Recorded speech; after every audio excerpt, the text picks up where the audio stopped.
We are living in a computer-programmed reality, and the only clue we have to it is when some variable is changed and some alteration in our reality occurs.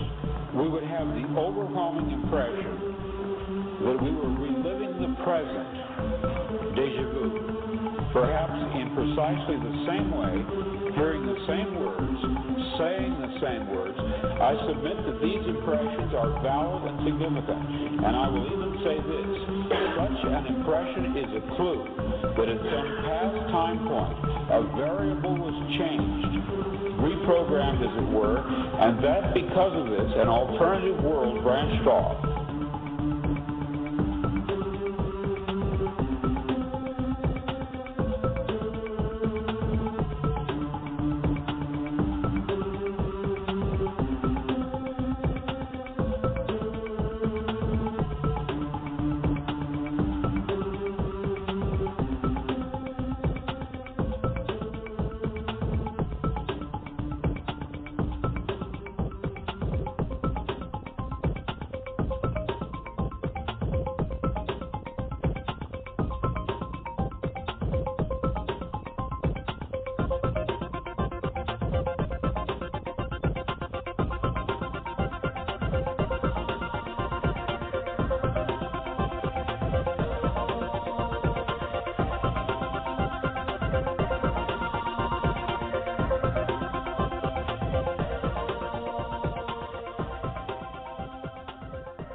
Good afternoon and welcome to another edition of the Friday FARcast. I am Robert Phoenix, your host for the next 120 minutes, the first 60 of which we will no doubt be covering the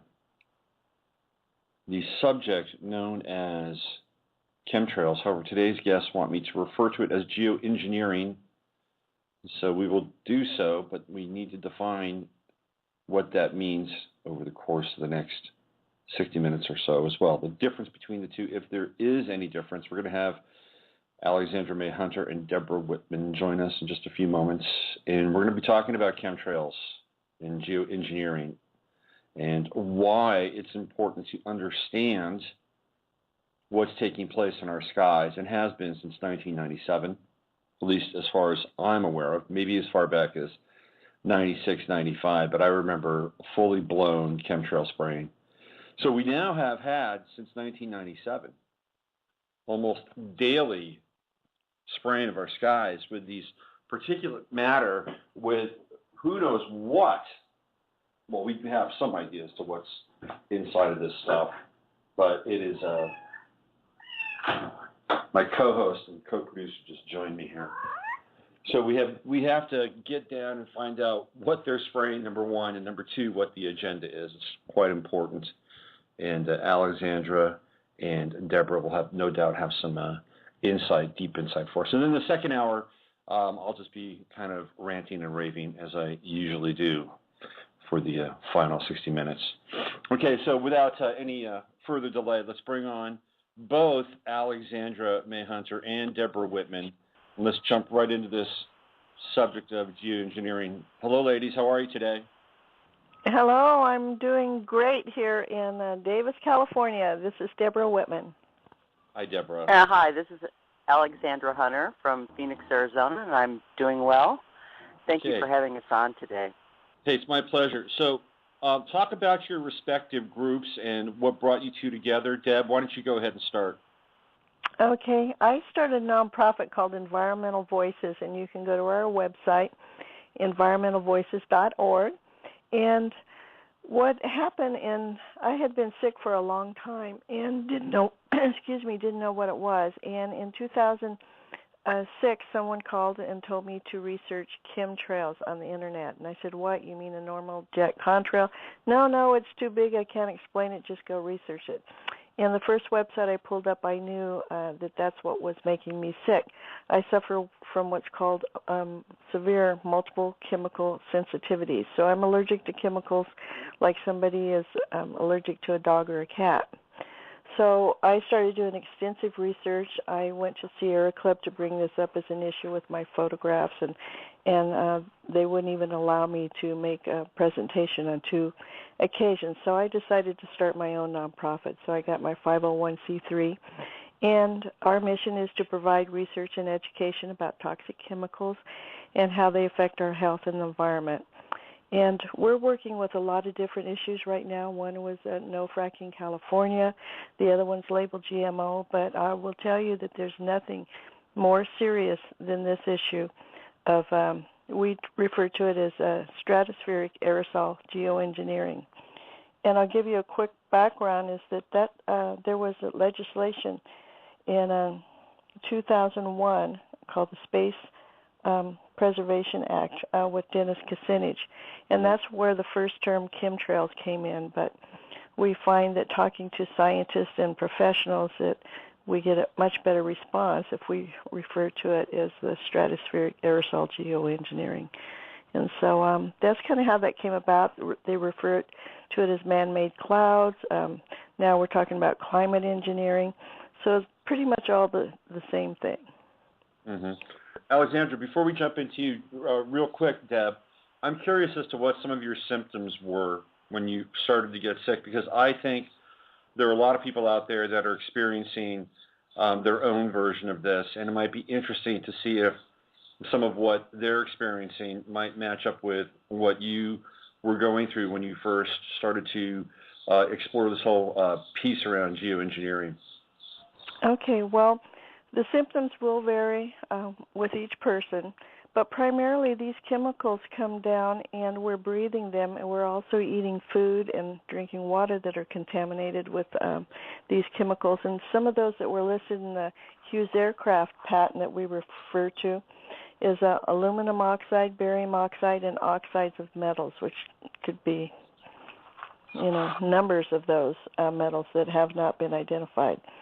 But they accumulate in the body over time. So the people that seem to be affected the most are people with underlying health conditions that have a very weak immune system already.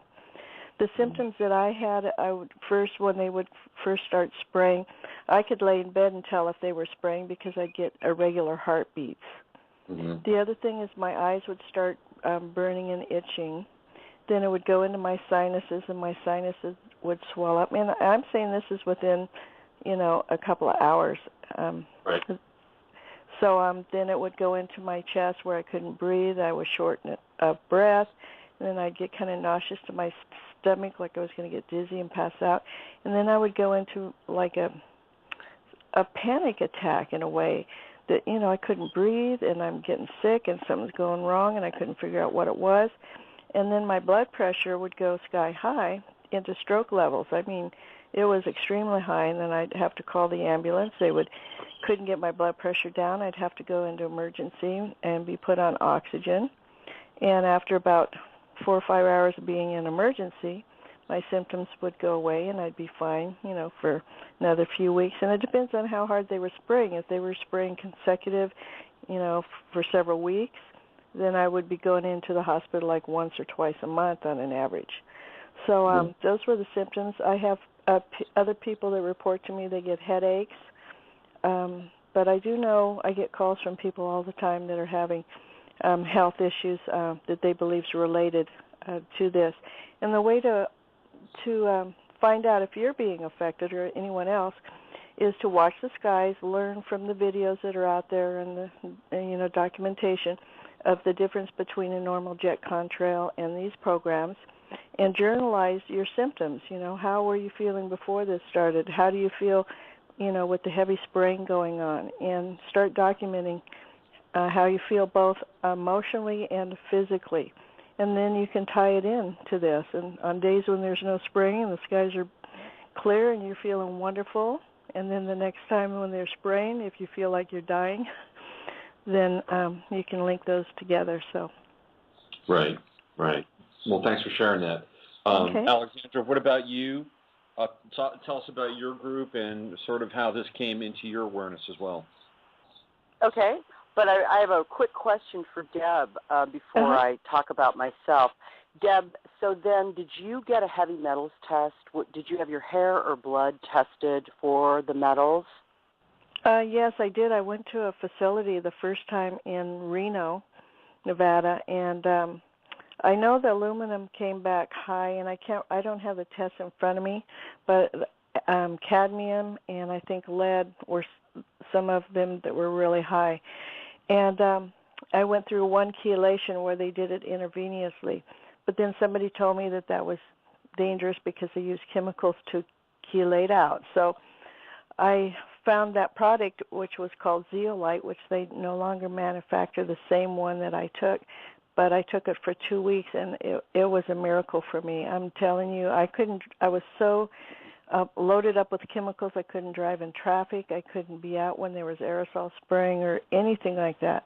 And now I can tolerate those. And I also started building up my immune system by eating a lot of vegetables and organic, and I'd make big pots of soup, or I would blend it and drink it any way that I could get a lot of vegetables, and changed my diet over. I had a very poor diet, and that's one reason why my immune system was so low. So those two things have really made a huge difference, adding supplements as well. The supplement I'm taking now is called Longevity, and it's fabulous for me. It's just really working well. Longevity, that's the name of the Yes, supplement? Longevity.com. And I've been taking it now for a little over 2 months, and I was still having problems of being fatigued and no energy, and I'm doing really well. We had, I think, 6 Earth Day events in the month of April and May, and I'm still going like crazy. So that supplement has really worked for me better than any that I've taken. And if people, it's pretty expensive. If people can't take that, the other one that I used to take was called Alive in a liquid form. Mm-hmm. And so those were some supplements that I really used and worked good for me anyway. Great. One more quick question, Deb. What about your digestion? What was that experience like in terms of your symptoms and what you were experiencing? Well, I've always had severe digestive problems since my early 20s, so it's been a long time. But I do know for a fact, these are some of the things that I noticed. When there's heavy spraying, my stomach flares up, and I do have trouble with things that I eat like onions or spicy food. But when the skies are clear, I can tolerate them better, and it doesn't bother me. So that is one thing that I've noticed with that. And I also noticed that I eat more junk food on heavy days that they're spraying, and I think it's that comfort food. I feel like my body's being attacked, and I just want to go eat junk food. But on the clear days, I'm not even hungry. Interesting. And it's no problem going down, because I feel better, so I'll go down and I'll cook something healthy. Otherwise, I don't feel good, and I go in my pajamas and I drive to the nearest fast food. That's the way it was happening. Now I got that pretty well under control, but I still have that urge, and I can tell when my body's being attacked with these chemicals. There's all kinds of things that are going on that I've kind of tied it into days that I don't feel good because of the spraying. Yesterday here I drove down from Mount Shasta, and I need to be quiet, let Lexi talk, but I drove down from Mount Shasta, and all the way, it was just white all the way down, and I'm down in Davis now. Heavy spraying all day yesterday. So I want to emphasize, Robert, to your audience here, that it is critical that people start getting these tests. And my understanding from Dr. Ilya Perlingeri, who has passed away, she was a real expert in this area. The hair test is the most effective test. Dr. Douglas Levine, who is also on the East Coast, he was part of the documentary Look Up that George Barnes just did in collaboration with Dane Wigington. Doug recommends that hair test as well. So I can't emphasize enough to your listeners, everybody needs to go get these tests done so that they can see, the metals that are in their system, because let's face it, these particulates that are being sprayed are nanoparticulates, so we're all breathing this stuff in. Even small children that live in very rural wilderness areas where there would be no other mitigating factors as far as factories, with stuff in the atmosphere, emissions and that type of thing. Little children that are out in pristine areas are testing for off the charts for the metals. So I just want to emphasize that it's very important. Medical practitioners in mainstream medicine are not doing this, and people need to demand that their doctors start testing them for this stuff. So anyway, my background is a couple of years ago, I've been a researcher. I have always kind of worked in the legal arena, and I was doing research on the entire planetary control criminal cabal situation, and I came across this issue. I stepped outside and took one look and wanted to beat my head against the wall that I had never noticed this myself. So then I started to go down this rabbit hole of really doing intense research on the political background, the historical background, the legal background, the scientific background. I mean, you name it. I have researched this left, right, and center. Then what I did was I traveled out to Los Angeles for a meeting, a conference, the first conference regarding chemtrails, aka geoengineering, and that is where I met Deborah and Dane Wigington and a lot of the people that have been really going after this for a good 15 years. Now, depending on who you're speaking to, my understanding is that this program has been in effect for a good 40 years. Not to the tune of what they're doing now, because clearly they've accelerated this. So anyway, I packed up my stuff and came out west here and spent some time in California with the lead activists, Dane Wigington and Francis Mangels, who is a master biologist. Francis and Dane were in both of the documentaries, What in the World Are They Spraying? Why in the World Are They Spraying? I wanted to, because of my mind and how I've always approached things in life and really always questioned everything, I wanted to be absolutely sure that this was a real situation and was fact-based. So that's what I did. And then so I was up in the Mount Shasta area for about 3 months after the conference, and then I came over here to Phoenix. And I've helped establish and co-found a group here in Arizona called Stop Spraying AZ. We've got a website that's going to be going live at noon on Monday, www.stopsprayingaz.com. And what we're doing here is we're building awareness and education on all factual-based information and data. We're going after getting signatures from residents of the state of Arizona, and we are going to approach the Arizona legislative body to demand an investigation. We want Arizona to be the first state that does an independent investigation and gets this program stopped here in Phoenix. Now, Robert, I have been all over the United States, and I know that there's, the program's accelerating and it's very bad, but I can guarantee you, here in Phoenix, Arizona, this is absolutely brutal. This is a daily situation here. We have the commercial airport here called Sky Harbor Airport, and I have a clear view of the air traffic pattern in and out of the airport here. Right here in the Phoenix metro area, the commercial airliners that are coming in and out of this airport are not spraying. That's not to say they don't turn on some nozzles once they leave this jurisdiction. But here, what we are seeing are unmarked tanker jets that are laying down the chemical emissions that just spread and drop. We don't have a lot of wind here, so it's absolutely brutal here. And so my group was established about 10 weeks ago. We've done a couple direct actions. We're going to be down at the March Against Monsanto Saturday, the 24th of May, It kicks off at the Tempe Farmers Market, and we'll be there about 8 o'clock in the morning.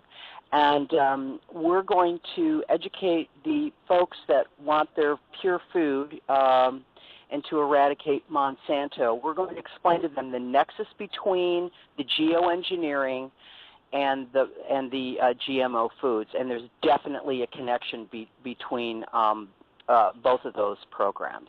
So that's just a little background on who I am. Well, I can attest to the fact that I've flown, all over the United States and all over the world. And when I have flown into Phoenix, the chemtrail or geoengineering spraying is outrageous. I mean, it is, as you come into Sky Harbor Airport, I mean, you can just see the crisscrosses and the patterns, the trails. It's ridiculous. In fact, I flew in, I think it might have been either Southwest or Frontier. I'm not sure which airline it was, but I'm pretty sure that the airplane that I was on was actually spraying chemtrails as it was coming out of the wing. I swear to God, because we were on a... Well, it's interesting, Robert, because I flew over to L.A. in February to attend the screening of George Barnes' new documentary, award-winning documentary on the issue called Look Up. I flew over on Southwest from Sky Harbor over to LAX. We were in the air about 10 minutes. I was in the back of the jet. It was pretty wide open. I had my camera. To the right on the north side, to the left on the south side of the plane, they were laying down, 2 jets on each side, running in an east-west pattern on the north and south side of the jet. So clearly, and that was just one little mini plane ride. I don't know if there was a nozzle on the tail of the Southwest jet that I was on. Could have been. It's obvious that any pilot that is flying in this airspace sees this every single day. They're breathing this stuff. Actually, the guys that are piloting these unmarked tanker jets that are all retrofitted with nozzles on the wings and the tails. This is not coming from jet engines. They're breathing this stuff too. I mean, these guys are harming their own families. So when we go out and do direct actions and we talk to people, it's a very easy sell for us here, Robert, because all we have to do is have people look up. Right. And we demonstrate to them, see that stuff? Well, most people have not made the connection. Just like myself 2 years ago. I didn't look up and make the connection, and I'm kicking myself for it. People just need to be educated. We need to obtain a critical mass. We need people to understand this is not fear-based, this is love-based. Nobody wants to be breathing this stuff. We're all being harmed. This is a madcap, out-of-control science experiment, and we're the collateral damage. So, just a little bit on that. It's not a hard sell. I mean, it's actually very, very easy because people just have not made the intellectual connection. And what we do is we steer everybody over to Dane Wigington's website, geoengineeringwatch.org. Also, there's a great website that Rosalind Peterson, who appeared in front of the United Nations to talk about this in 2007. She's got a great website called agriculturecoalitiondefense.org. And in conjunction with that, she's got another website called California Skywatch.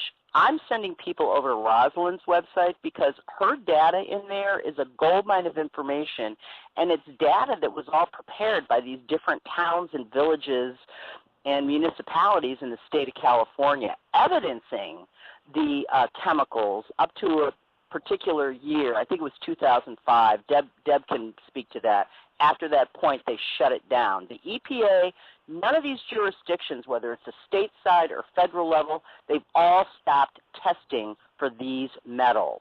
So they're making it difficult for us to prove it. But they're not doing their jobs, and we're here to push everything. We're here to build a critical mass, and that's what we're trying to do. I don't know if you guys are aware of this, but apparently they actually changed the chemical properties of jet fuel. I'm not sure how long ago it was, but they've changed it to the point where contrails, which is what a lot of people will say that these are, that contrails are almost impossible to have now because of the let me speak to that, okay? let me clear this up, and that could be the fact. Here's factual data. Today's jet engines, except for a very minute few of high-powered military planes, fighter planes, do not emit contrails. Reason being, they are high bypass turbofan jet engines. They're incapable of emitting contrails. Right. What we're seeing is airplanes that have been retrofitted with nozzles on the wings and the tails. That's where the stuff is coming from. We have hundreds of thousands of photographs and videos evidencing it. It's not coming from a jet engine. So that story that they, quote unquote, have created, they got to come up with something better than that, Robert, because that one's not working either. We've got so much evidence here photographically that they're going to have to come up with some other story. Right. So you're very close to Evergreen Air down there, which has been reported to be one of the main private airlines that oversee and execute the chemtrail and geoengineering spraying. Have you looked into them? How far away are they from you? Yes. They're between Phoenix and Tucson in Marana, Arizona. Evergreen spun off that location to, they created an entity subdivision called Marana Aerospace. Marana was picked up by a hedge fund group called Relativity Capital out of New York City. If you do your due diligence on that one, you'll see that it leads back to the same group of criminals that are in charge of ruining everything.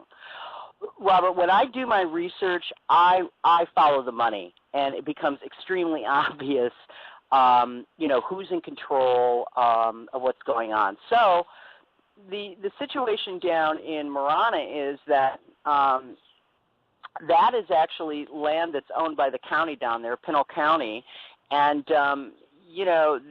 the sheriff down there should actually shut them down. Whether or not there's jets coming off that runway up here, I'm not sure. I think it was a facility that was also in place for retrofitting airplanes. I have not been down there. We got enough Air Force bases around here in Phoenix where, they can take off and land from. I can tell you that what I see is about 6 of them on this side of the valley.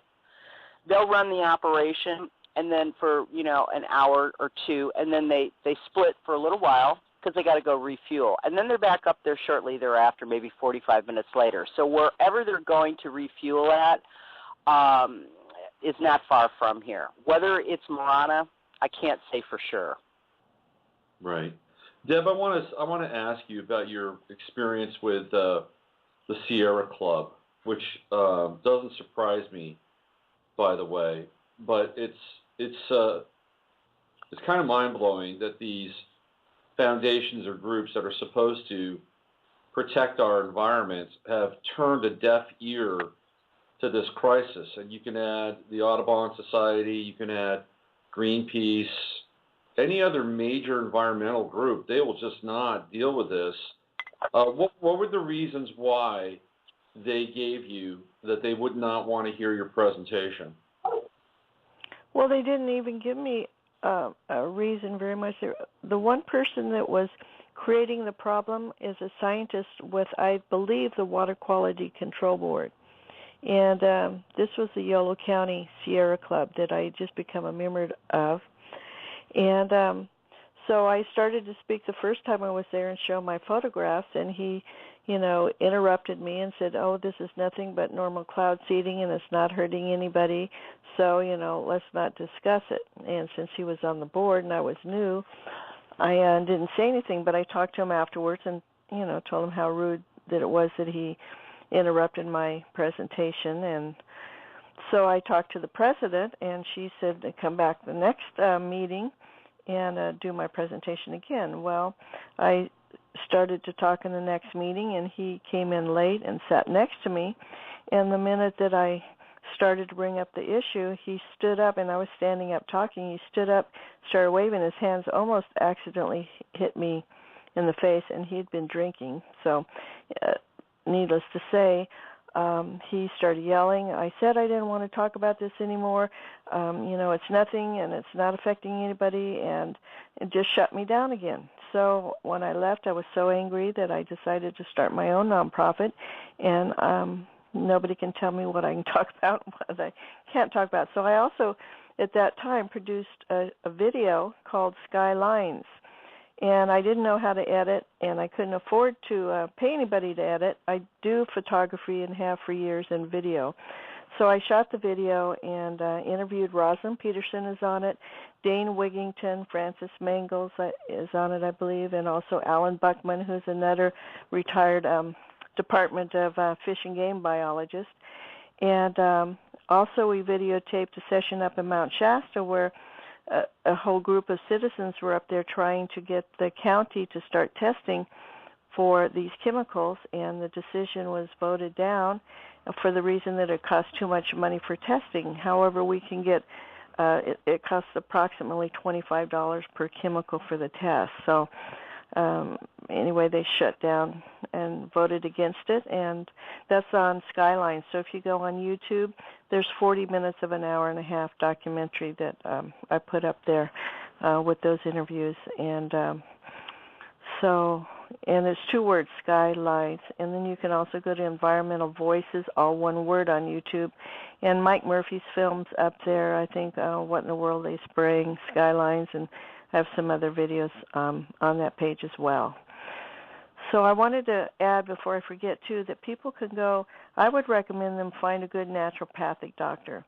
And the tests are probably around $60 for these hair analysis tests. And what you do is they give you a kit, you shampoo for 2 weeks, I think, with one of the most worst shampoos, which is, I think it's Johnson's Baby Shampoo. And then you just take a little clip of the hair on the back of your neck and you send it in, then the test results go to the doctor. But that is a good general test to kind of find out what's going on, and it's not very expensive. So I do encourage people to do that, find natural ways of chelating the chemicals out of their body. One I recommend is zeolite, but there are other options out there.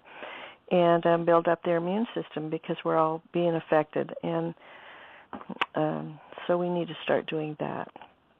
So the question is, first of all, this is a massive, global, worldwide operation. I mean, this is significant. There are billions of dollars being spent on the creation of these toxic chemicals and the spew that's in our skies. There's billions of dollars being, invested in pilots and hush money and all kinds and of that's stuff. our money. I mean, that's it's crazy how much is being spent here, right? We agree on that. So correct. Why would people? This is the question that is almost universally asked about this. Why would people who are running this program create this program if they would be at risk just like the rest of us? That's the big $64,000 question. Yeah, that is a big question, and I kind of think that money has caused them to be blind about everything else going on. I don't know. It's just, I personally think it's a lot about money, and they're making billions of dollars running a worldwide program. And we know it's worldwide. I just watched the Olympics recently, and you could see heavy spraying over Russia, and they were, having snow problems. And so NATO countries are involved with this, and with those clubs, the nonprofits that you were talking about, many of them get grant money from the government. I don't think they're going to go against the government on anything. They get a lot of funding through the government. So it's hard. And I'm trying to get Greenpeace on board, and I have been working with some of the employees there as I go to events, and there at events I keep lobbying them. So hopefully we can get somebody on board here pretty soon when they realize how critical it is. It's not just affecting people's health either. The trees and the algae make the oxygen we breathe. Something. Let me just say something, Robert and Deborah. These big organizations like Sierra Club, Environmental Defense Fund, Greenpeace, they've all been compromised. They're all backed. Again, follow the money, okay? Follow the money trail, ladies and gentlemen. You know, you've got the Carnegie Foundation, the Ford Foundation, the Rockefellers. You know, they're controlling these organizations. That's why they're not coming out and helping us. And as far as the program itself and the people, you know, implementing it being affected, well, you know, perhaps there is some antidote that has been developed. I have no idea, but that's a possibility. The other thing is that this whole thing is so compartmentalized. You know, the left hand maybe doesn't know what the right hand is doing, and this is how the you know, this is basically how the whole planet is being controlled and run. Robert, I probably don't have to tell you that, but that's just a couple of comments with regard to, you know, the effects that the people personally involved in this, you know, maybe a lot of them are told, no, this is helping. This is helping the planet. The planet's in trouble. We need to mess around with the natural Earth systems. You know, people lie all the time. We're here trying to tell people the truth because we're not part of the cabal. The people actually implementing this entire situation from top to bottom is a minority number of people. You know, we have powers in numbers here, and that's what we're trying to educate people to get them on board. Right. So I have a theory about why they're crapping in their own backyard, essentially. And my theory is that they have come up with a cocktail that is, for lack of a better term, epigenetically targeted, meaning that there are certain people that are not affected by heavy doses of aluminum or barium or iron oxide. And as a result of this, there is a culling that's taking place for those of us that are. And I think it's a kind of a controversial theory, but I think we're looking at a certain form of eugenics being practiced here. That's my sense around all of this. And the reason why I came to this conclusion was that I had been reading a pretty interesting website. It's called Hollywood Illuminati. It sounds, you know, kind of flashy and kind of, you know, dumb in some ways. But the guy who writes the website is really brilliant. His name is Nicholas Duplessis. And one of the things that he talked about was he talked about how he got a DNA test on himself. You know, you can get these things, and there are different levels that you can sort of check in on. You can figure out what part of the world that your DNA originates from, to even at much more sophisticated levels, understanding what kinds of pathogens or allergens you're most susceptible to. And what he realized was that through this test, that he had a much higher resistance to heavy metals than other people do. And that based on his own investigations, that the people that were creating the chemtrails essentially have the same kind of higher resistance to heavy metals. And the rest of the people are going to get thinned out. That's number one. Number two, it feels to me like there is a type of terraforming going on here, that there is a retrofitting of the entire environment to perhaps accommodate a different type of species, whether it be a different type of human or something that's quite frankly non-human. Because you talk about what's happening with the plants, you talk about what's happening to the water, you talk about what's happening for the atmosphere, to the atmosphere. It's basically making the planet inhospitable in some ways. Okay, and those are good points. But here's the thing: this is my planet. I have a family here. You know, we are standing up for people that A, don't know about this. B, why should somebody else play God? Okay, not fair. This is our planet. This is the ecosystem, and I don't care if they have some nefarious other reasons. It's unacceptable. We don't consent to this. And I think your theories are actually pretty good. I mean, I think the three of us are probably cognizant of Agenda 21. The guy that's actually in the government program, the Science and Technology czar, quote unquote, John Holdren, is a published eugenicist himself. And he removed all congressional oversight, which was taking place during 2011 with the Science and Technology Subcommittee. Both sides of the aisle were asking the appropriate questions with regard to, well, wait a minute, spraying anything into the atmosphere that's of a toxic nature would be harmful to both human life and the entire ecosystem. Well, that program got, they shut them down. So I will have to say, Robert, that I think there's some weight to that position. Frankly, I think this program is accomplishing quite a few things for these guys. Yeah. Detrimental health, detrimental ecosystem issues. What I wanted to talk about a little bit today, and there was just a news release on this, is the horrendous drought that's happening in the state of California. Absolutely. California, and Deb can talk about this. I was just talking to Rosalind Peterson. She's up in Mendocino County. They're rationing water. 25 to 40% of the fruits, nuts, and vegetables in the United States, consumption by the U.S., come out of the Central Valley of California. Well, you got no water there. You got no crops coming on. And is this a land grab? Sure is. Is it weather modification? It sure is. Is it controlling the food supply? It sure as hell is. It's all of these things. Yeah. Again, this program accomplishes an enormous amount of agendas for these guys. That's true. And there you have it. It drives the price of food up, and it's yet another blow to the middle class who's trying to just barely hang on and keep functioning. Well, and then you have land grabs, Robert. You got Agenda 21 style land grabs.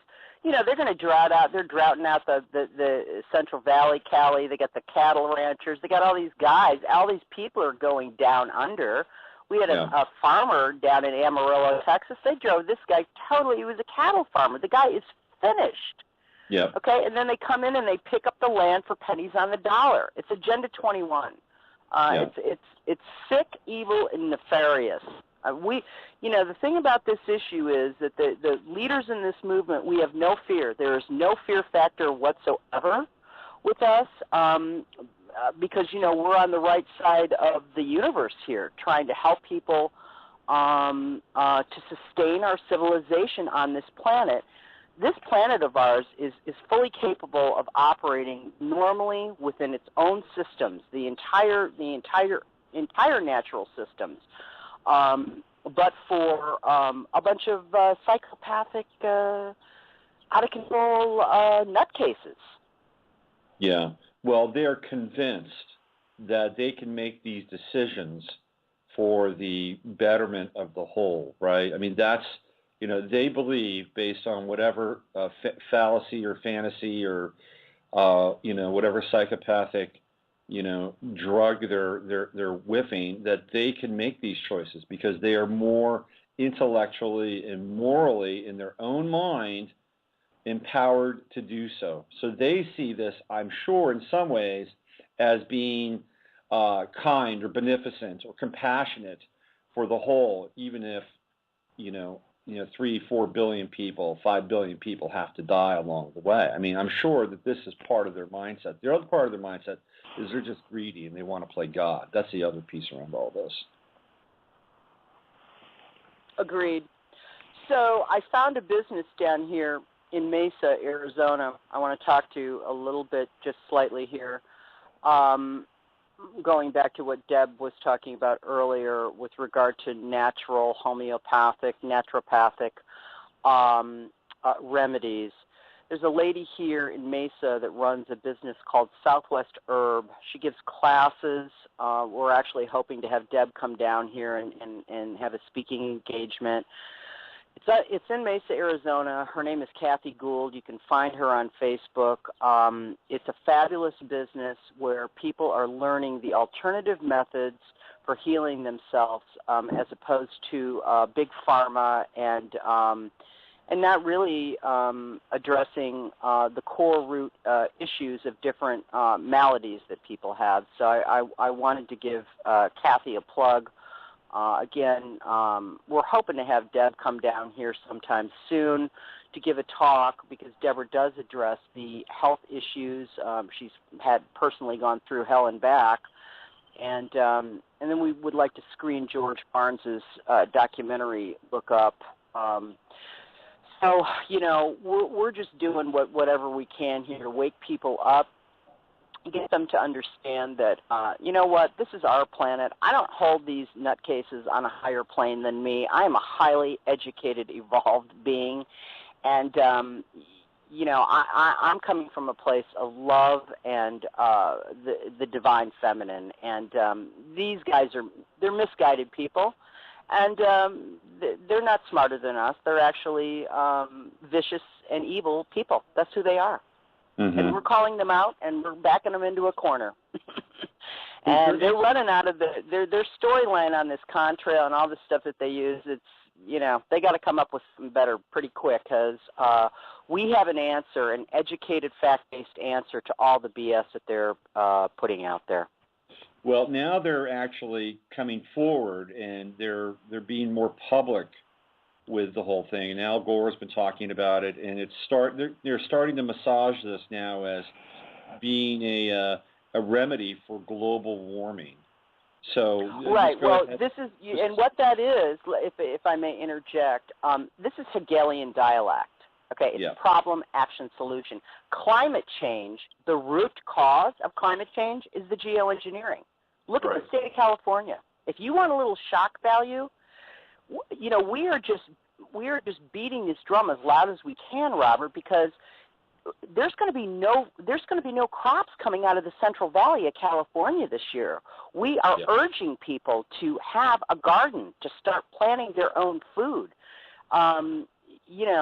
So that people don't panic, so that they have a way to feed themselves until we can get, a critical mass to get this crazy thing stopped. So their methodology is a Hegelian dialect. They create a problem, they take an action, and then they go, woo, look, we've got the solution for you. Wrong. Right. We're on to them. We're educating people on that aspect of this as well. Well, one of the things that I talked to Dane about the last time he was on the show was, if the United States, and particularly the food basket for most of the world, which is the Central Valley, which is what you're talking about, if that food production goes away, it's got to come from some other place. And lo and behold, where are we importing a lot of food from now? It's China, and Vietnam is starting to become a food producer. So now we're outsourcing or insourcing our food because of what's taking place in this country. And it's a good deal for China, but there's no oversight. And anything that comes in from China, who knows what the hell is going on with the Chinese crops. So there's a whole other economic piece going on here as well. I'm just, this is a question for both of you. I spoke to Dennis Kucinich personally one time, and I asked him face-to-face about chemtrails, and this is when he was running for president the first time, not the second time, and that if he was going to be elected as president, what would he do? And and he basically said that A, they exist, and B, my bill that I'm trying to get passed through to Congress, which would be the Air Safety Act, which would label and name all these different particulates inside of the jet fuel composition. Dennis was one of the few politicians, and he was almost talking to me in a very hushed tone, in a whisper-like voice. I mean, where are we going to have a politician step up and say, hey, I'm on your side? And what is precluding them from doing that? Is it either immense fear for their family, or are they getting an e-ticket to an underground bunker somewhere? Could be all of the above. Remember now, Robert, probably don't need to tell you this, How do they control everybody? They control everybody with fear. They've got people backed into a corner, most of these politicians. They can blackmail the hell out of these guys for, because these guys are on the whole corporate criminal cabal take end of it. They've got a way to compromise these guys. When these people all start to understand that they and their families are being affected by this, Kucinich, is out of it now. Do you think he's got a ticket for the bunker? I doubt it. Listen, they tell people that you're special and we're going to take care of you. Do they do this to these people? No, they don't. They take people out. They kill them. Okay, they use people like chattel for all their nefarious stuff. And if things get a little tight and somebody's going to talk about it or stand up, they just take them out. So, you can't trust these people, okay? These guys need to understand, all of them, these politicians. Their families are being affected by this. Well, their moms are breathing this. Their grandmothers are breathing this stuff. It's going to be, unfortunately, by the time they get it and wake up, it might be too late. Hopefully it won't be. But they'll all of a sudden, at the 11th hour, it'll be like a line from a Talking Heads song. My God, what have I done? Right? Yeah, when they're in the line for the bunker door and the bunker door shuts and they said, "No, you're not coming in. Sorry, we were just kidding around." Right. So these people have fooled themselves that listen. This is how these guys operate. People need to understand this. We're dealing with the most vicious, nefarious criminals. Anybody that would do this to an entire planet, can you trust them? Absolutely not. People need to pull back and think about themselves and their families, and the longevity of their families and the continuation of the beauty of this planet and what we have here. And we're hoping that people will wake up a little bit and say, no, I'm not so sure what's going on is good. In fact, it's very, very bad. I'm wondering, too, at times if the level of metals inside of the chemtrails actually help create kind of a state of denial in people. Well, Deb can talk to that. I mean, and I'm sorry because I'm sort of over-talking here, but, listen, coupled with all the poisonous food in the system, are you kidding me? And then we have the electromagnetic frequencies all over the place here, all over the planet. Listen, of course all of this is affecting people. And we're all very cognizant of this. This is one of our challenges, trying to get through to people that are eating this chemically laden food, and they're just, it's zombie style. So it's a challenge for us. But, this is not a gift for us or a burden for us. We feel that this is a gift. We still have our faculties, and we're here fighting for the survival of our planet. That's how serious this issue is. And more people. All of us have had this problem with our families, our very close friends. We've all had the same exact stuff happen to us, where people are just they're in denial. It's easier just to keep watching TV, believing the whole mind control matrix deal, and so we have that challenge. We're aware of it, and we don't care. We keep moving. Yeah, it seems to me like that the metals themselves would make people more dense in some ways, and so they wouldn't be open as much to alternative types of information. Right. Now, what I tell people, Robert, is to go to YouTube and type in Dr. Russell Blaylock. He's got a 46-minute interview that he did with a internet radio guy out of Florida. This man's child has autism. Apparently, autism is one of the effects of the aluminum, heavy aluminum, on the brain, as well as Alzheimer's. Russell Blaylock is a renowned American neurosurgeon. He's a brain surgeon. He's a medical researcher, and he used to be a military doctor. This guy tells the truth about exactly what the effects of the aluminum are on the brain. And I steer people over to him because people that need somebody that really has the credibility and academia and medical background, Dr. Russell Blaylock is my go-to guy on this because he spent a huge amount of his life researching this. So I encourage people to go over to YouTube, or you can find that video on Dane's website, geoengineeringwatch.org. If there's some people that feel they need some, more credible people to tell them the truth, Blaylock is the guy. He's a brain surgeon. He knows his stuff.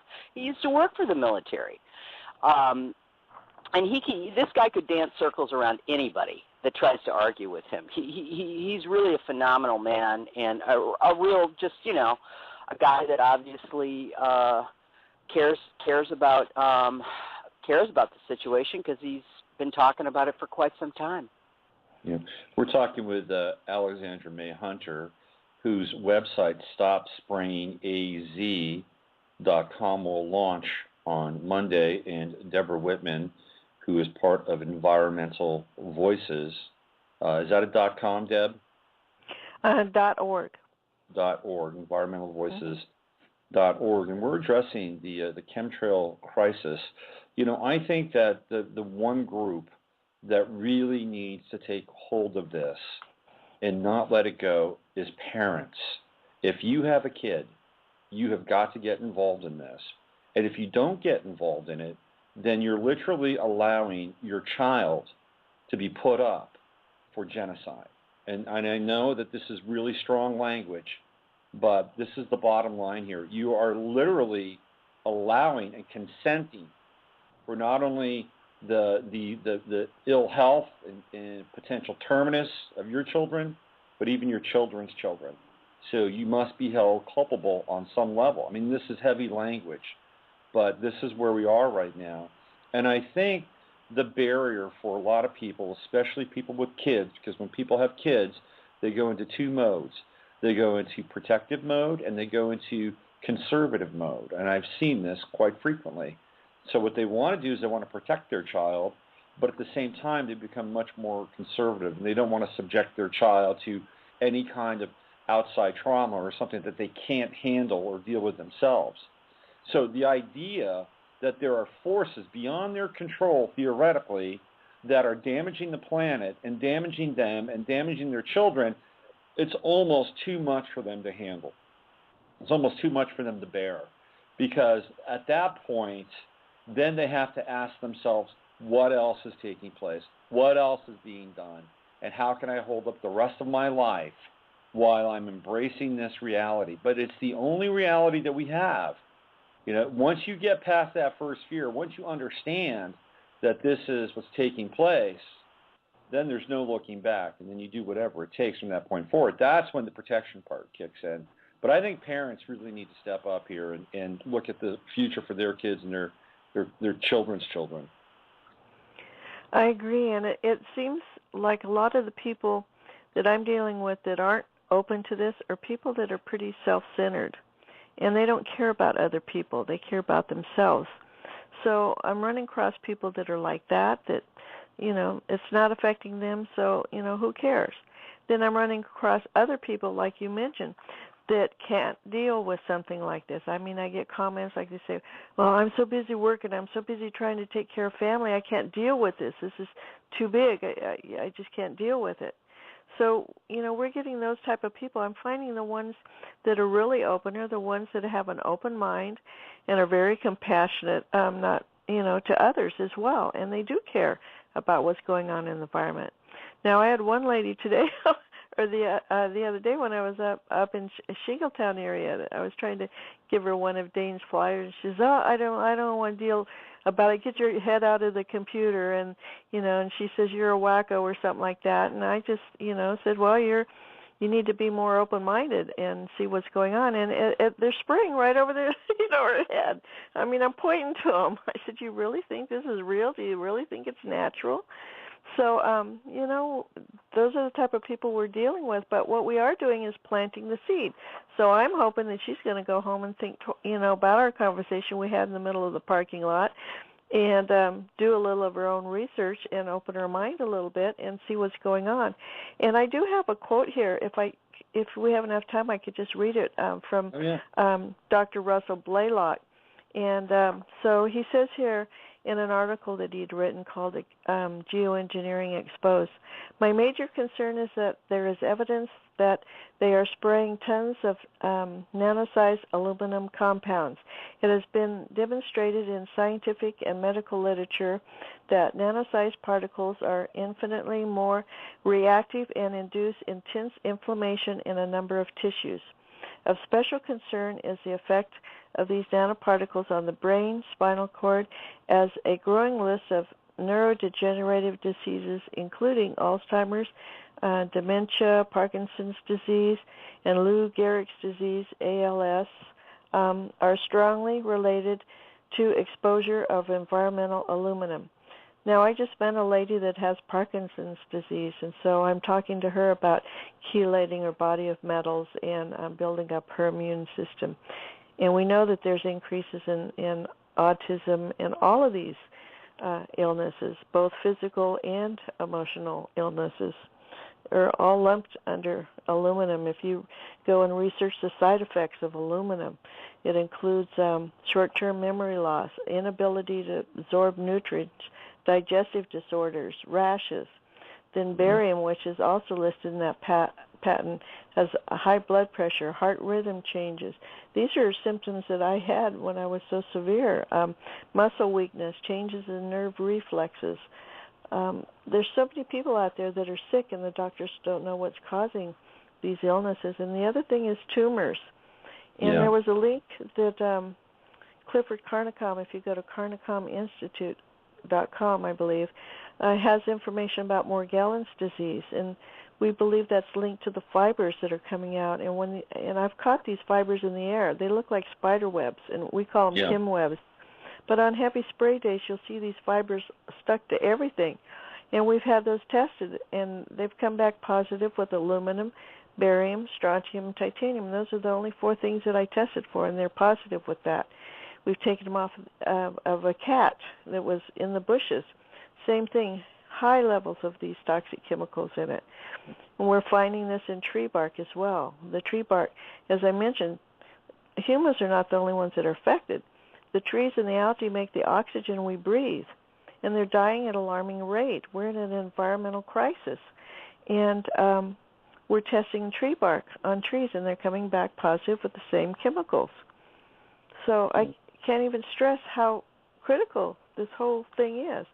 And NASA even mentioned that persistent jet contrails, which they refer to, can cause global warming. And here we are. No wonder things are starting to melt all over, and we're having large increases in methane gas, and things are happening around this planet that weren't happening before.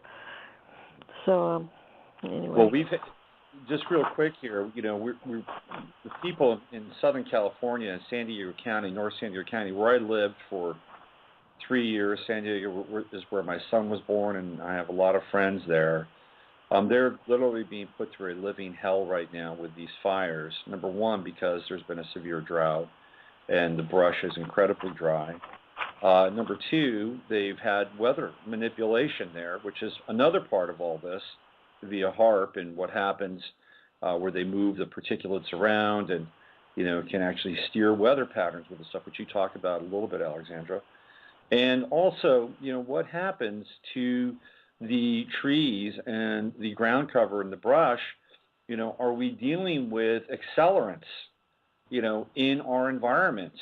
Are chemtrails an actual accelerant that when a fire does happen, it's not just any fire, but it's a mega fire?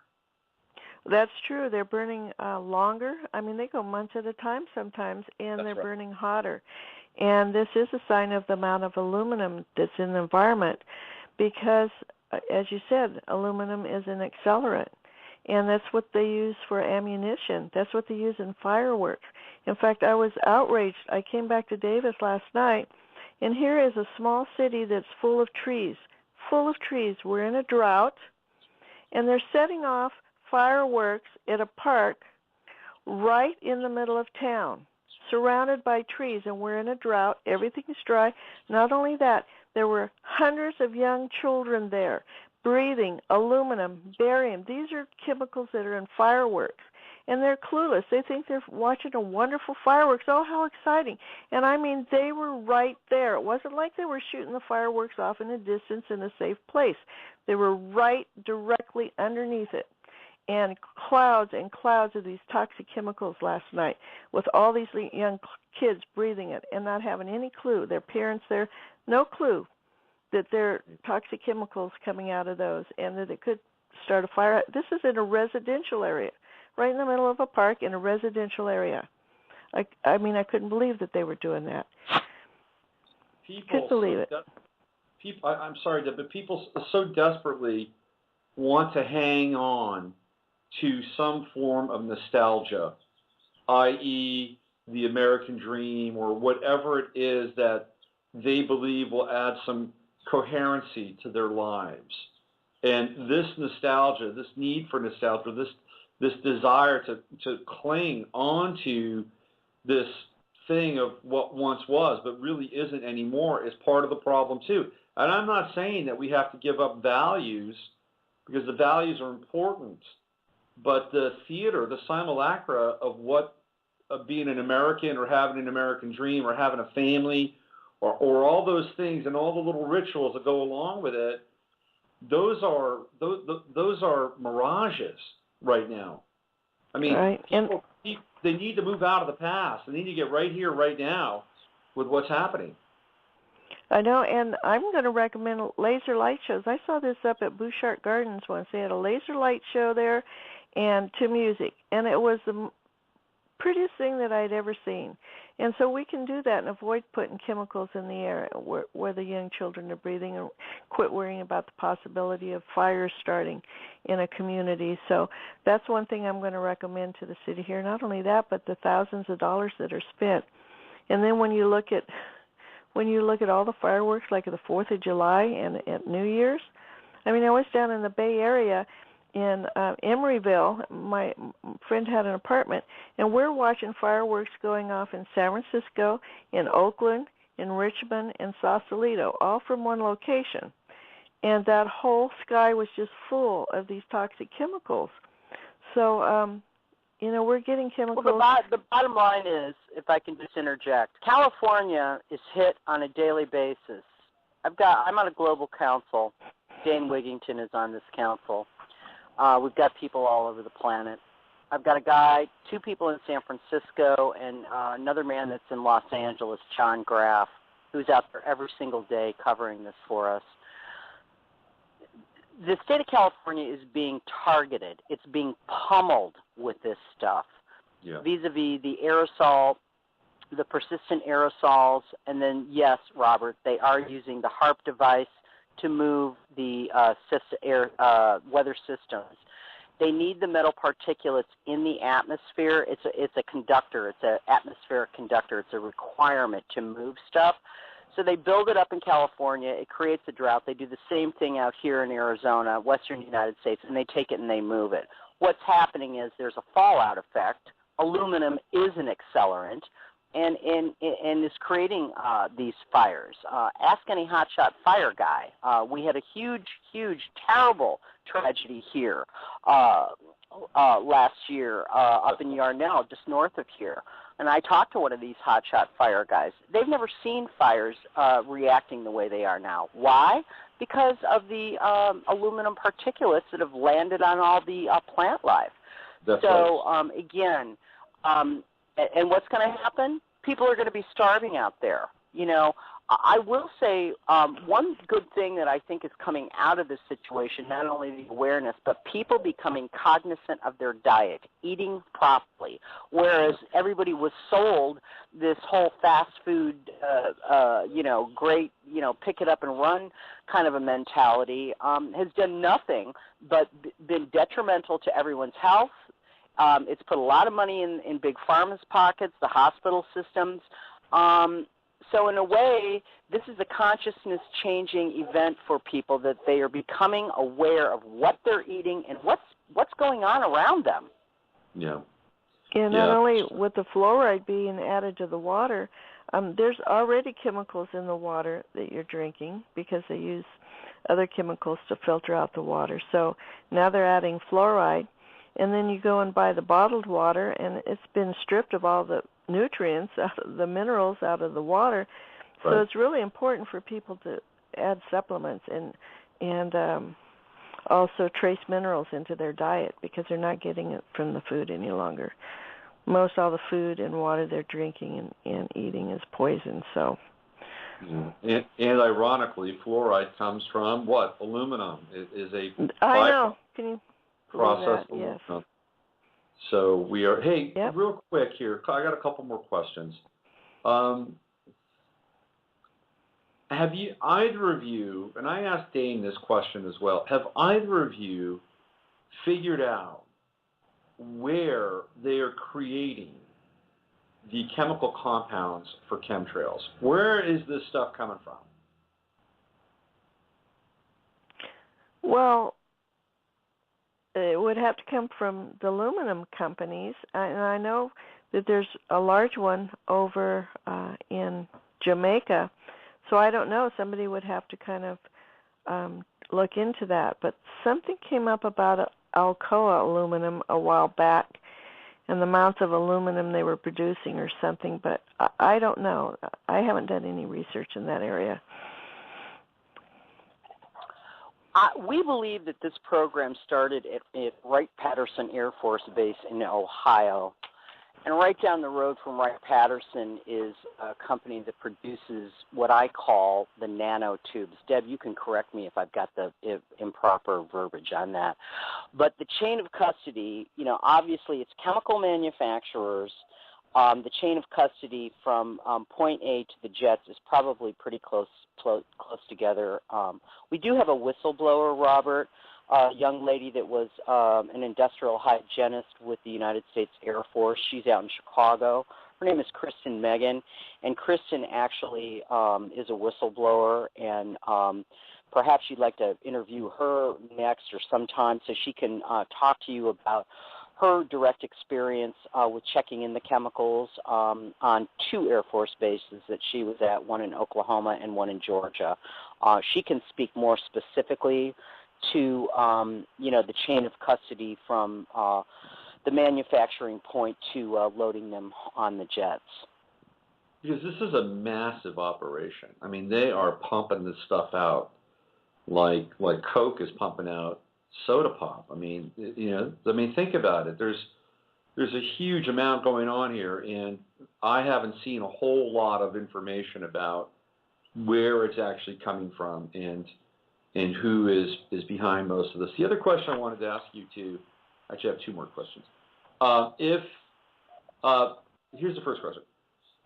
Obviously, Deb, you've got your group. Alexandra, you've got your group. You're tied into Dane. I'm sure there are a number of people around the country who are hip to this. They want to get involved. They want to do something. They don't know where to go. They don't know who to turn to. Is there a centralized organizing body for chemtrail or geoengineering activist groups? Right now, I don't know of any major centralized one. There are groups all over. There's a group in Los Angeles. That's what I'm trying to do with my nonprofit. I'm trying to set up chapters in different states and hopefully sometime on the continent, different continents, so that we can get more centralized. And we are working on that. But right now, we're just small groups all over, which is good because it's hard for anybody to track what each group's doing.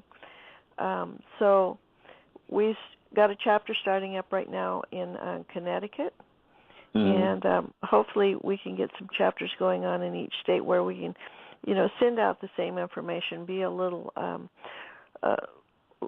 bit in agreement with our talking points and how we're going to outreach with the public and things that we're going to do so we can kind of be consistent in some of this. So that's what we're trying to do. And we're also trying to target for any of those out there that want to know what they can do. They can take flyers like Dane's. I mean, we can get contact information for Dane. where they can order his flyers, and go to the universities and talk to the people and just walk around, hand them information. If they get kicked off of the campus, they can stand right in front of the campus. Right here at UC Davis, there's a main entrance where all the buses and all the students go in, and I'm going to get a group of people out there and do honking waves out there with our signs and hand out information to the students. The other large group that we want to start targeting are the religious groups. They're huge religious groups, and we want to talk about being stewards of the earth, that it's our responsibility to take care of this planet. And so that's another large group. So if they're affiliated with any large groups, go out there and do some outreach. We've even designed some little business card sites that has nothing on it but websites and videos they can watch, like What in the World They Spraying or Look Up. And I put them, on cars when I go around. I went to Stanford University and put them on some of the cards. I went to Berkeley and put them on some of the cards. So there's all kinds of things that we can be doing to outreach and bring this to the public's attention. And it's planting little seeds everywhere. I just went up to Shasta County. I went up to Shasta County, and every stop that I stopped at every rest stop. And I went into the women's bathrooms and put these little cards, in the stalls and on the sinks, just figuring that somebody's going to pick them up and look, because it says something about, how is geoengineering affecting your health and the environment or something, and then it has some websites. So, there's all kinds of things we can be creative and get the word out. So I encourage people to do that. What about you, Alexandra? What would you suggest to people to do to get the information out and kind of take a stand here? Well, I'm involved with 3 organizations. The Global Council Against Geoengineering, which was started by Paul Mack out of Australia. Paul's really running the entire continent of Australia, and they're in the process of launching a website for the Global Council. There's 11 of us here in the United States, so stay tuned, because that website's going to be launching soon as well. I'm also on a U.S.-based group, the Citizens United Against Geoengineering, which is loosely organized. It's people in different cities and states all over the country. The gal that started that is up in Grass Valley, California, and her name is Lisa B. Thomas. She's on Twitter and on Facebook. No formal website for that group. Again, it's just folks in different cities and states going after the issue in their, in their areas. They're approaching the politicians. We want people to be educated, but we want to take it to the next step. People need to take action. We need to apply pressure, public policy pressure, because this is a public policy issue from a legal standpoint. And if enough people come forward, what we're doing here with Stop Spraying Arizona is we're getting people's signatures. We'll be going at it hard and fast next Saturday at this March Against Monsanto. Yeah. And, we're taking this to the next level. It's one thing to educate people, but you've got to motivate them to take the next steps. We can all understand what's going on, but unless we take it to the next step in force together, nothing's going to happen. So, this group that started, and I'm not the founder. I'm a co-founder of the group. Cheryl and Les Greenfield are the my other partners on this.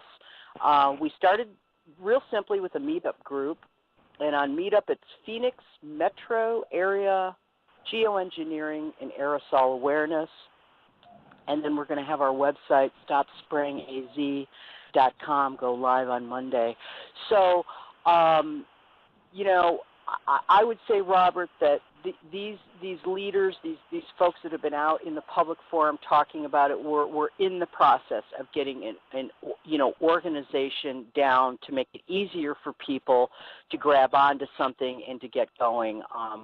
We spend a tremendous amount of time coaching people and teaching people how to talk to other people, how not to feel, afraid of approaching folks and the talking points. So, it takes a lot of time, and that's what we're doing. And I just want to tell you, I'm so grateful that you had us on your show. I'm one of your big followers, and a big fan of Jay Wiedner. I've been following your programs with Jay and love everything that he's putting out there. And so I just wanted to tell you thank you very much for having us on today. Oh, you're welcome. And so you guys are awesome. I mean, you're doing fantastic work. You're dedicated. You're passionate. You're clear. You've been through the trenches on this, especially you, Deb, and I'm sure you as well, Alexandra, on the health side of things. So I'm in big admiration and respect for what you're doing. Real quick here. Well, the thing is, Robert, yeah. Here's the thing about our issue, and I think it's important that I say this quickly. Our society has been disfragmented, where everybody's divided. Yeah. There's no division with our issue. It doesn't matter who you are, male, female, whether you believe in God or you don't, what your political persuasion is, what your background is, your philosophical, your economic, socioeconomic, that all goes away because we all breathe the air. We need clean air, water, and food to survive. So that's the unity of this issue, that we're just all human beings. That's who we are. I think if we could somehow bridge the non-GMO people with the chemtrail people and join these two forces together, the food and the air piece, I think that this is the type of coalition that really needs to be built. And sometimes... Well, that's exactly what we're doing here in Arizona. Yeah, and here in California. I'm with the label GMO. They tend to be, at times, and I hate to say this, but this is my experience with some of the non-GMO people, is that they are anti-conspiracy theory, right? Because at least they know that Monsanto is altering the food. It makes, ontological sense to them, right? They've got the data points for them. When they go off into chemtrails, two things happen. One, it's up in the air. It's more diffuse and more mysterious. Number two, it takes away from, their target, which is, clean and wholesome and sustainable food. But if we could bridge these two worlds, then we're talking about some significant numbers, especially as we have the November midterms coming up. Because I think that from an activist point of view, this is where you want to go. You want to target those November midterms. You want to get in the faces of people that are up for their seats, and you want to put the pressure on those people. You want to target about. Well, you know what, Robert? Robert, that's exactly what we're doing in Arizona. That's exactly what we're doing. And right, in California, too. I'm very active with the label GMO here in California and the election that was on. And actually, Monsanto's office here in Davis is about 2 blocks from my home. And I did have a visit when I showed the film about 4 years ago, The World According to Monsanto, at the Davis Library. I was new to Davis, and I didn't know Monsanto had a presence here, an office, and I didn't know that they funded UC Davis Ag Department. That's how new I was to Davis. I had a standing ovation, and the place was packed, thanking me for bringing the film here to Davis. And about 11:30 that night, as my girlfriend and I were packing up, there was 2 men dressed in black suits in a black unmarked car, writing notes and watching us on the inside, and they were parked right next to my car. And I kind of knew who they were, and so I just kind of gave them a look like, you better get the blank out of here. But that is intimidating and a little bit, but it hasn't stopped me from what I know I need to do. And so I speak out against things. I'm working with the label GMO people, and now I'm working with the No Fracking California people as well. So, yes, those are groups that we need to get on board. Deb, can we talk about real quickly here the nexus between the geoengineering and the anti-GMO? The chemical particulate, particularly aluminum, change up the pH of the soil, rendering it only suitable for the GMO seeds. Monsanto has an anti-drought resistant seed. The USDA owns the aluminum-resistant seed. This is how we demonstrate to the GMO folks the nexus between our issue and their issue. This is exactly how we sold it to the folks here with the march, kudos to Stacy Salvaggio here in Tempe, Arizona. There's going to be a huge turnout. These folks were awake. They welcomed us with open arms.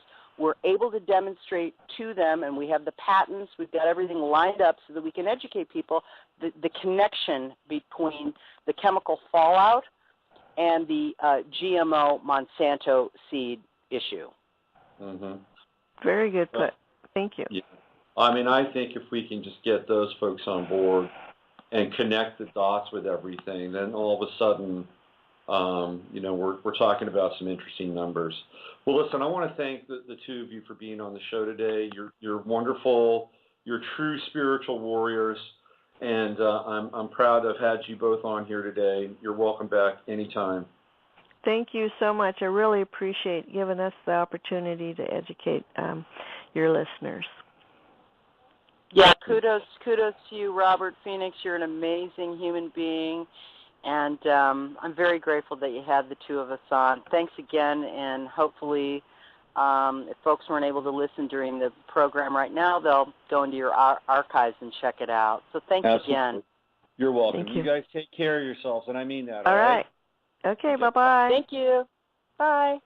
Bye. That's Alexandra May Hunter from StopSprayingAZ.com, and also Deborah Whitman from EnvironmentalVoices.org. Two chemtrail activists, two.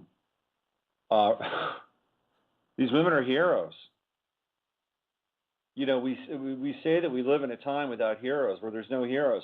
You just heard two heroes right there on the air for the last 90 minutes. They're dedicated and they're fearless. They're fearless. And you could hear it in their voices, but different timbres. You can hear the compassion and the patience and the wisdom in Deb's voice. And then you could hear the passion and the intensity and the fire in Alexandra's voice. They're heroes. So let's support them to the best of our ability, because we need them. We are at the 11th hour. Just look what's happening in San Diego. It is not an insignificant event. I know people in San Diego, and they are getting blown out right now by these fires. By the way, I believe the fires are not acts of nature. You tell me where a lightning strike occurred. Now, maybe somebody flicked a cigarette out their window, but we're talking about at least 6 different fires in different parts of the county. When I lived in San Diego in 2003, well, I was there from roughly the beginning of 2002 to 2005. I spent 1 year in Encinitas, and I spent another year, or 2 years rather, in Escondido. My son was born there. And we were there actually I was there from 2001 to 2005, 4 years, that's right. 3 years. We were there in 2003 for the big fire. And that was quite something. There were 3 fires going on. One was in Julian. Actually, there were 4, if you want to count the one in Simi Valley. There was a massive fire in Simi Valley. There was a fire in Julian. There was a fire in North County, San Diego, and near Miramar Air Force Base. And then there was another fire in East San Diego. And the fire in East San Diego was probably the one that did the most damage to private property. And what's interesting about that fire was that black water was supposed to go into that part of East San Diego. And they were voted out by the locals. And as of maybe, I don't know, a year later, you have a massive fire being set in that part of San Diego, which, by the way, the only houses that were able to be saved and protected were ones that were under the protection of private firefighters, private first responders. Everybody else, tough shit. Now, what happens to these homes? Well, most people are underinsured. And even if they are insured to the max, they will not get the value of their homes. If you bought a home in San Diego in 2008, your home is basically insured for the amount that you bought it for, maybe a little bit more if you bought more insurance. It will not necessarily be insured for the amount that it is valued at. This is one of the big scams of insurance. So if you were to sell your house, say, a week before the fire, and you were to get, let's say you bought your house in 2008 for $400,000, and in 2014, you sold your house for $650,000. You made a $250,000 profit on your house, and in that part of the country, not undoable. However, an insurance company is not going to give you $650,000 for your house. It will not. It will get you closer, much closer to the value of the house that you bought it for, and maybe a slight appreciation, maybe some depreciation. Depends on how shady the insurance company is. And if all of your goods are insured, you might get insured for a partial amount of your goods, some of which are irreplaceable. Family photographs, heirlooms, antiques you'll never see again, whatever those things are, priceless. So what happens is that people will get insurance money, but they won't be able to rebuild in the area that they're living in. So where do they go from there? They have to go somewhere else. They have to go to a new neighborhood, a new place where it's cheaper, maybe not as nice, maybe the schools aren't as good. There is a part of the family now that's fractured from the continuity and the consistency that they've been experiencing, and family needs continuity and consistency. And when you have these traumatic events like fires popping up like this, it will blow them out. And people are strong, they're resilient, they can hold together, but it's not easy. It's not making it any easier. So what are we seeing here? What are we talking about? We're talking about land grabs. We're talking about Agenda 21, moving people off land. And that land in Southern California, North County, San Diego, could be very valuable, especially that poinsettia area in Carlsbad. That's where all the poinsettias come from, by the way. That's why they call it poinsettia. So if you want a poinsettia this year, you're going to have to get poinsettias from South America. They're not coming from Carlsbad, California, poinsettia capital of the world. So these fires aren't just fires. These fires, in my estimation, are acts of terror. They are acts of terror, and they're moving people around. And my heart goes out to those people in Southern California, in San Diego. Like I said, I lived there. I went to work there. My son was born there. I have friends there. I have dear people that are dear to me in that part of the world.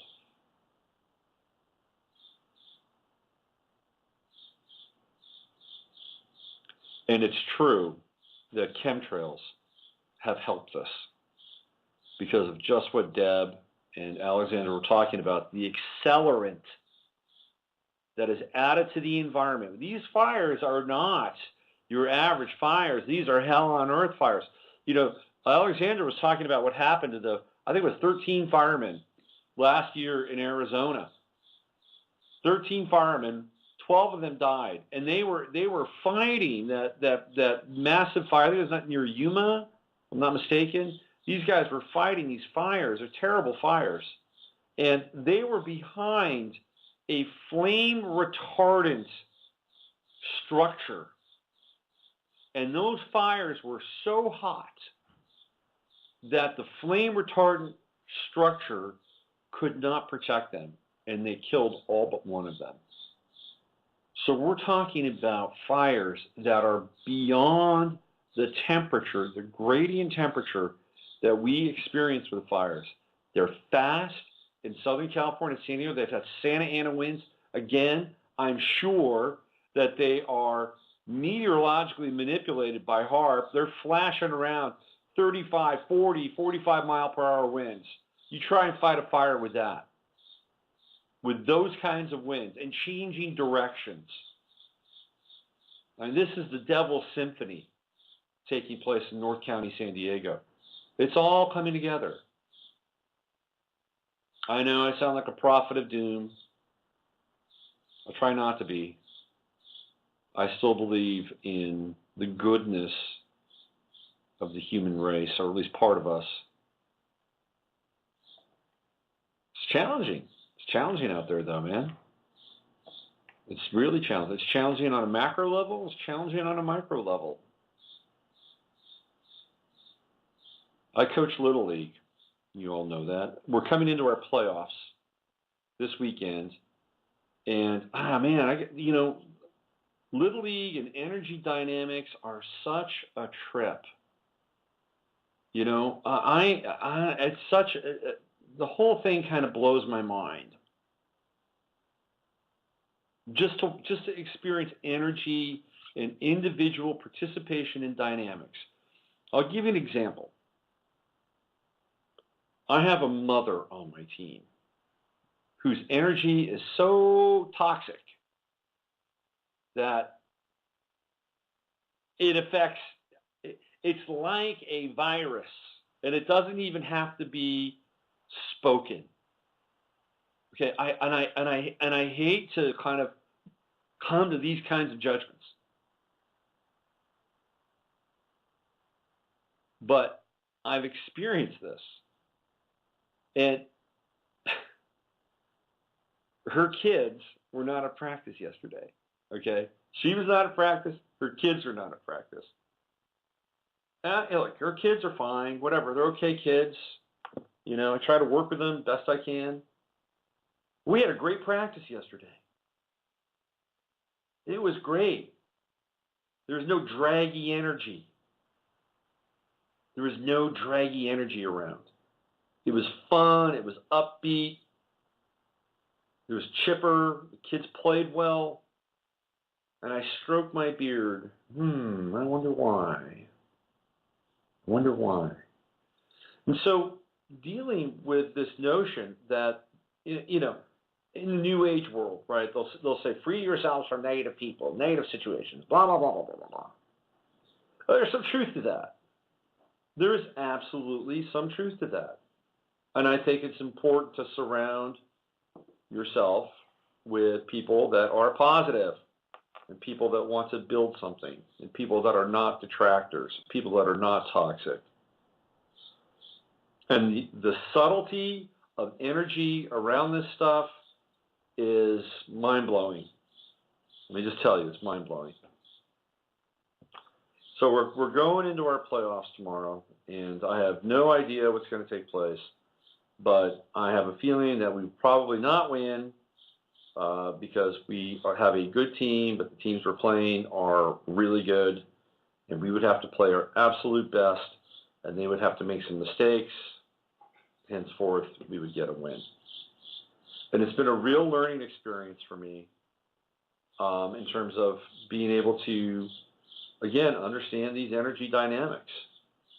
I didn't pick those kids. I didn't know that parent.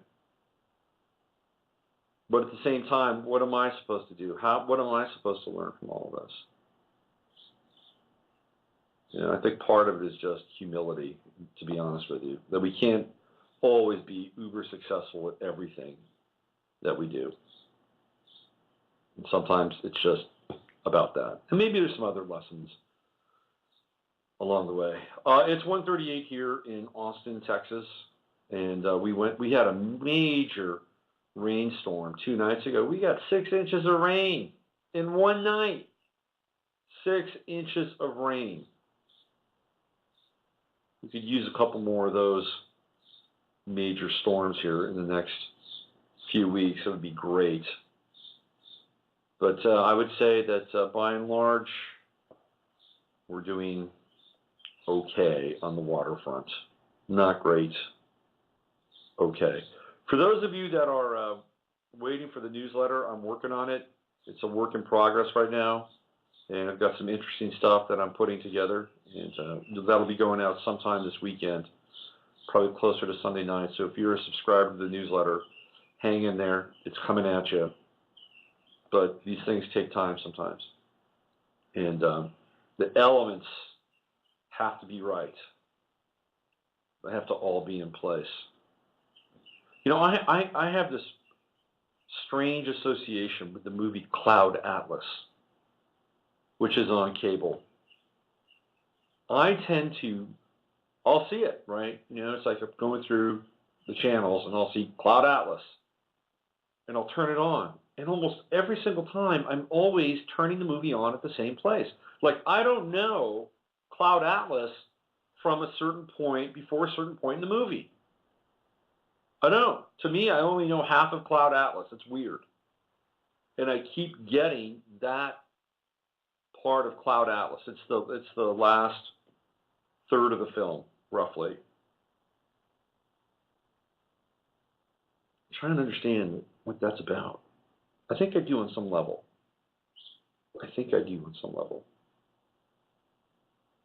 But I'm still working with it.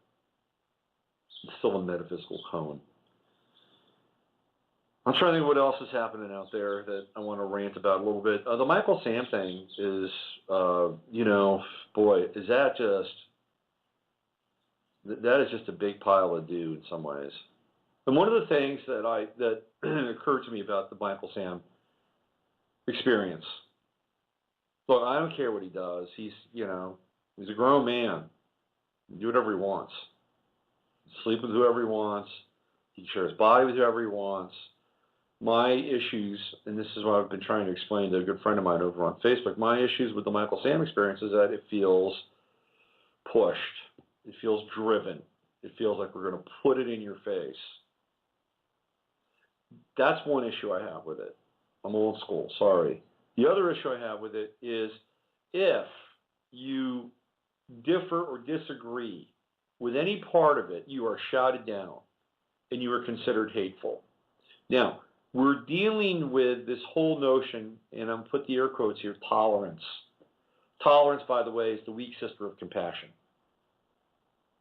Tolerance has limits. Tolerance is defined by the people who want you to understand and appreciate their version of tolerance. End of story. The tolerance ends when you have a different point of view. In a healthy society, we have a dialogue. We have a healthy dialogue that I'm not into this, or I don't follow this, or I don't appreciate it, or I don't understand it, or I understand it, but I'm not behind it for whatever reason. You could have a religious reason and think that, hey, the guy's going to go to hell, and he's going to spread the devil's gospel to my kids, and I don't want my kids going to hell. I mean, there could be that version. There could be any number of versions. There could be the mind control version. Hey, it's like, you know, this is a virus. This is a mind spore. Does Michael Sam even have his own thoughts? Do we even have our own thoughts? And I want to question that. I get shouted down, or you get shouted down.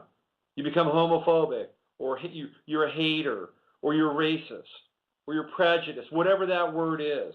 Now it's just like, it's all ad hominem. We live in an ad hominem universe. You question something and you are automatically branded to the point where you can't even have a dialogue around it now.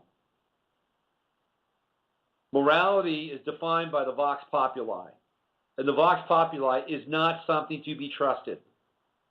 The vox populi is the bleat of sheep just before feeding time. That's what the vox populi is. And so my issue with it is not that he can do whatever he wants to do. I don't give a shit. Go have sex with a vending machine. I don't care. My issue is it being driven. Now, I have an issue with that. Why? Because I think that there is something much bigger afoot. I don't think there's any coincidence that when Michael Sam, think of this again. I want you to think of this in terms of genetically modifying something. whether it's a computer program or it's a vegetable. Okay? Here you have a week where Michael Sam has his moment of glory, his coming out to the world, the NFL, cake on the face, deep tonguing his lover right there on national TV. In the same week, you have Willow Smith in bed with a guy without a shirt off. 20 years old. Willow Smith is what, 15, 14 years old? She might even be 13. Clearly, what we're seeing here is the soft selling of sex with a minor, and it's framed in this kind of, you know, artsy black and white kind of noirish setting. Oh, isn't that artistic? Isn't that creative? Isn't that so French? Most people would find that to be repulsive. Most people would say, Jada Smith, you're pimping out your little girl. What are you doing? And I'm not even talking about, you know, Brody, with the Jenner girls. The Jenner girls are on display, by the way. They're on display for public consumption. They're there to show the rest of the world what it looks like to have titillating young women pose in scantily clad clothing picked out by their pimp mother, Kris Kardashian. That's what's happening. So here we have the same week where Willow Smith is getting the Herb Ritts effect. If you know who Herb Ritts is, look him up. And then we have Michael Sam. Same week. Is that a coincidence? I'm not so sure. Because really, I think the two events are related. If you have a differing POV, you are shouted down. Number one, your voice is muted, dissent not allowed, based on quote-unquote hatred, right? But what's happening is that as a result, they are softening people's perception in what they will allow. And all things are permitted according to Crowley, right? Everything is permitted according to Crowley. And we are living in Crowley's time. Now, look, I use a Crowley deck, and some of Crowley's stuff is interesting. He was a master astrologer, by the way. But we're living in his time, and everything is permitted. And how much do you want to permit? So here we have an event in our lives that we must accept. We must allow to be permissible. By whatever means. You're either shouted down or you are convinced of the sociological import and the validity of it. That it is something you have to sign off on because of the human spirit. And so you're open. You're either open or you're traumatized. That's another piece of this. You're traumatized. You're traumatized by what you saw for whatever reason. Maybe it smashed your cultural nerve center, what you were raised with, what you were brought up with. And then now you're being told that you're bad, that you're wrong, you're broken. You're the one that's broken. You get fixed. You're fucked up. So that's taking place. And meanwhile, here's Willow Smith. And here's the 20-year-old guy and the pictures coming in, right? It's coming in on the backdraft of Michael Sam because this is where it's all headed. And I'm not some religious wacko. I'm not out there saying that, Michael Sam's going to go to hell because he's decided to, do something with his penis that's, that theoretically is not what God meant him to do. I don't have any judgment around that. If that's what he wants to do, that's what he wants to do, right? But my issue with this is that we are being conditioned for something else. That we are being conditioned for a massive culture shift and change around sexuality, who gets it, when, at what time in their life, how, why. It's all related to the family, the fracturing, the fragmenting of the family. So there were all these individualized sort of units without any kind of organic connection to love, real organic connection to love and home and hearth and nurturing. And these are the foundations for the society, for the culture, for the civilization that we've lived in for almost 2,000 years. Now, some could say, well, it's really fucked up. It's been a fucked up society. There's child abuse. There's this. There's that. And why let's just blow it up? Because the other one wasn't working. The other one wasn't working is because it's been hammered. You try to have a family. You try to have a family in a world where you are dealing with the soaring cost of food, the type of entertainment and stimuli and trash that is being heaped upon your kids. If you were a parent and you let your kid watch Miley Cyrus 9 years ago, what's your kid doing these days? How are they feeling about Miley Cyrus right now? Because Miley Cyrus is taking your kid into a whole other world. Miley Cyrus is taking your kid, your daughter likely, into some kind of hell, some kind of hell region. So the family has been under fire for a long time. And now what we're seeing here is the final unravelings of it. That's the way it is. I got Mars and Cancer. I guess it was funny. Here I am. I'm a single dad. I am, my marriage didn't work out too well for a number of reasons. And here I am, pounding the table for family. And the only reason I'm doing it is because it is the organic foundation of this planet. And it ties back into chemtrails, and it ties into genetically modified foods. We are living in a society that is becoming more and more synthetic. The values are synthetic. The food is synthetic. Everything is synthetic. We're becoming robots. And robots don't need families. They don't need families. And everybody thinks they're liberated. Everybody thinks they're so free. Do what you want, man. Do what you want. We're not. We're not. All right. They've gotten off the chest today. Hey, good luck, Michael Sam. Wish you all the best. I hope you have a great NFL career. I hope you have some epiphanies and truths that come to you along the way. And I release all attachments, any outcome around any of this. But I'm on the record. I'm on the record about why I have had misgivings and challenges around this whole thing.